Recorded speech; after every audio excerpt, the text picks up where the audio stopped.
just one request. Please don't tell me I'm normal. Now I'd like to introduce you to my brothers. Remy is 22, tall, very handsome. He's speechless, but he communicates joy in a way that some of the best orators cannot. Remy knows what love is. He shares it unconditionally and he shares it regardless. He's not greedy.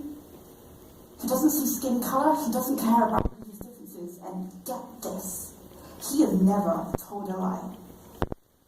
When he sings songs from our childhood, attempting words that not even I could remember, he reminds me of one thing: how little we know about the mind and how wonderful the unknown must be.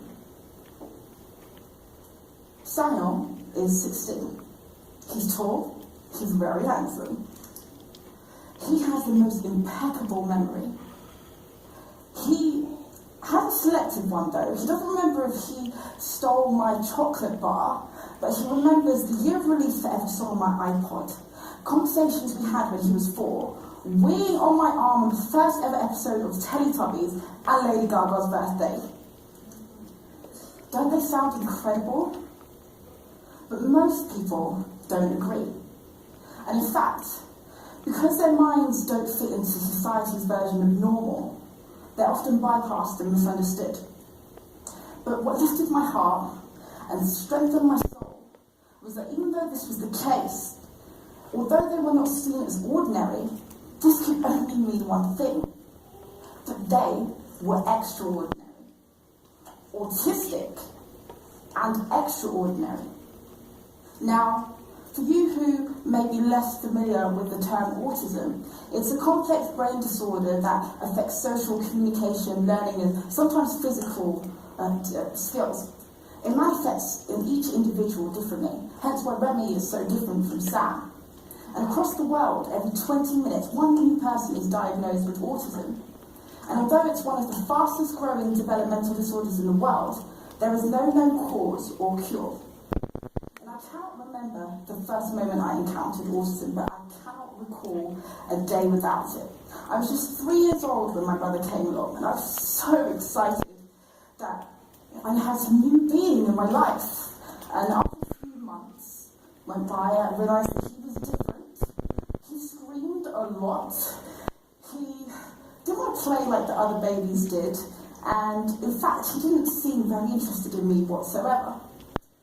Remy lived and reigned in his own world, with his own rules, and he found pleasure in the smallest things, like lining up cars around the room, staring at the washing machine, and eating anything that came in between. And as he grew older, he grew more different, and the differences became more obvious. Yet beyond the tantrums and frustration and the never-ending hyperactivity was something really unique. A pure and innocent nature, a boy who saw the world without prejudice, a human who had never lied. Extraordinary. Now, I cannot deny that there have been some challenging moments in my family, moments where I wished that they were just like me, but I cast my mind back to the things that they taught me about individuality and communication and love, and I realised that these are things that I wouldn't want to change with normality. Normality overlooks the beauty that differences give us. And the fact that we are different doesn't mean that one of us is wrong. It just means that there's a different kind of right.